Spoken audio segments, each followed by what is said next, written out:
नमस्कार, मैं हूं यूसुफ अंसारी और आप देख रहे हैं न्यूज़ इंडिया का डिजिटल प्लेटफॉर्म। बात करते हैं पप्पू यादव की। पप्पू यादव 31 साल पुराने मामले में 6 फरवरी को उन्हें गिरफ्तार किया गया था। उस मामले में उन्हें ज़मानत मिल गई, लेकिन जब पप्पू यादव की गिरफ्तारी हो रही थी उस वक्त उन्होंने जो अपनी गिरफ्तारी का विरोध किया, इसे लेकर पुलिस ने उनके खिलाफ एक और मुकदमा दर्ज किया था। उनके खिलाफ भी और उनके कुछ समर्थकों के खिलाफ भी। इस मामले में भी उन्हें दोबारा गिरफ्तार किया गया। इस मामले में अभी तक उन्हें ज़मानत नहीं मिली है। और हैरानी की बात यह है कि पप्पू यादव की ज़मानत पर जब भी सुनवाई होती है तो पटना सिविल कोर्ट में बम की अफवाह उड़ जाती है। 3 बार कम से कम हम कह सकते हैं, 9 फरवरी को, 11 फरवरी को और 12 फरवरी को, यानी आज उनकी ज़मानत की सुनवाई दोबारा से उनकी ज़मानत पर सुनवाई होनी थी। लेकिन सुबह सुबह ये खबर आई कि पटना सिविल कोर्ट में बम है और उसके चलते पुलिस ने पूरे कोर्ट परिसर को खाली करा दिया गया और पप्पू यादव की ज़मानत याचिका पर सुनवाई फिर टल गई। तो क्या ये संयोग है या कोई प्रयोग है?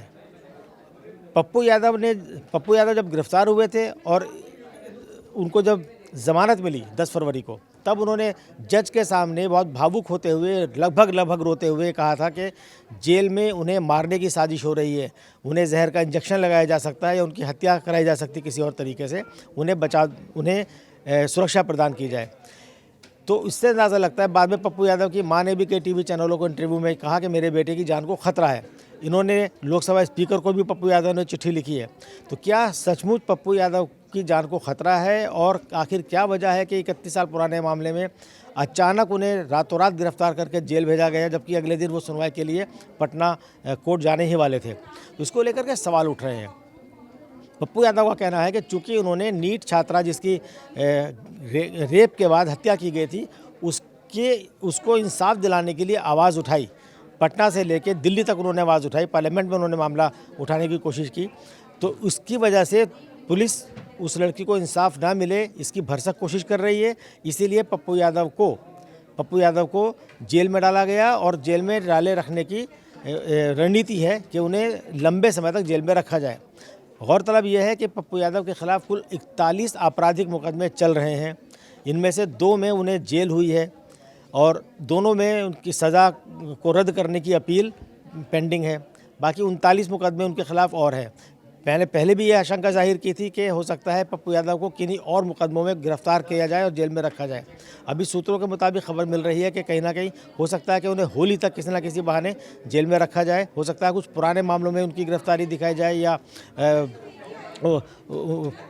तो कुल मिलाकर के ऐसा लगता है कि पप्पू यादव का जो मामला काफ़ी गर्मा रहा है। इधर पप्पू यादव को लोकसभा में भी समर्थन मिलना शुरू हो गया है। पप्पू यादव ने जो लोकसभा स्पीकर को चिट्ठी लिखी थी जिसमें राहत देने की मांग की गई थी, उस चिट्ठी के आधार पर कई और सांसदों ने लोकसभा स्पीकर से भी मांग की है। और गृह मंत्री कांग्रेस के नेता दिग्विजय सिंह, जो कि राज्यसभा के सदस्य हैं, उन्होंने पप्पू यादव की चिट्ठी को टैग करके गृह मंत्री अमित शाह को चिट्ठी लिखी है और कहा है कि एक सांसद के साथ इस तरह की ज्यादती हो रही है, इसे रोका जाना चाहिए और उन्हें राहत दी जानी चाहिए। इस तरह चंद्रशेखर आज़ाद, जो कि आज़ाद समाज पार्टी के सांसद हैं, उन्होंने लोकसभा स्पीकर को चिट्ठी लिखी है। कांग्रेस के सांसद हैं मनोज कुमार, जो सासाराम से सांसद हैं, उन्होंने भी लोकसभा स्पीकर को चिट्ठी लिखी है। संजय सिंह, जो कि आम आदमी पार्टी के सदस्य हैं, उन्होंने भी लोकसभा स्पीकर को चिट्ठी लिखी है। ऐसी खबरें आ रही हैं। तो कुल मिलाकर के कह सकते हैं कि पप्पू यादव का मामला काफ़ी गर्मा रहा है और इसे जोड़ा जा रहा है कि नीट छात्रा के इंसाफ की लड़ाई में पप्पू यादव का जेल जाना एक तरह से उसका असर पड़ा है, क्योंकि पप्पू यादव ने ही नीट छात्रा के माता पिता को दिल्ली बुलाया था जंतर मंतर में प्रदर्शन के लिए, लेकिन पप्पू यादव की गैर मौजूदगी में ही उनका धरना प्रदर्शन हुआ, एक दिन वो रुके। तो कुल मिलाकर के कह सकते हैं कि पप्पू यादव के जो आरोप हैं कि उनके खिलाफ साजिश हो रही है, उन्हें लंबे समय तक जेल में रखने की साजिश है, इन आरोपों में कहीं ना कहीं दम लगता है। पप्पू यादव ने तो यहाँ तक कहा है कि साहब उनका इनकाउंटर भी किया जा सकता है और शायद इसी नीयत से उनकी गिरफ्तारी के लिए एक ऐसे पुलिस ऑफिसर को भेजा गया जो खुद एनकाउंटर स्पेशलिस्ट कहलाया जाता है। बहरहाल अब ये देखना होगा कि अगली सुनवाई पप्पू यादव की ज़मानत याचिका पर अगली सुनवाई कब होगी और जब वो सुनवाई का दिन आएगा तो क्या उस दिन सुनवाई हो पाएगी या उस दिन भी बम की अफवाह हो जाएगी। हैरानी की बात यह भी है कि लगातार पिछले 10-12 दिन की अगर हम बात करें तो पटना की अदालत को बम से उड़ाने की 6 धमकियां मिली हैं, जिनमें से अकेले 3 धमकियां पप्पू यादव की जमानत पर सुनवाई वाले दिन मिली हैं। तो क्या ये महज संयोग है या प्रयोग है? इसलिए पटना पुलिस की कार्रवाई पर भी सवाल उठ रहे हैं कि इतनी धमकियों के बावजूद भी पुलिस अभी तक ट्रेस क्यों नहीं कर पा रही है कि आखिर ये धमकियां कौन दे रहा है, कौन है जो अदालत में पप्पू यादव की ज़मानत पर सुनवाई को टलवा रहा है। बहरहाल इस वीडियो में इतना ही, अगली वीडियो में फिर मिलते हैं।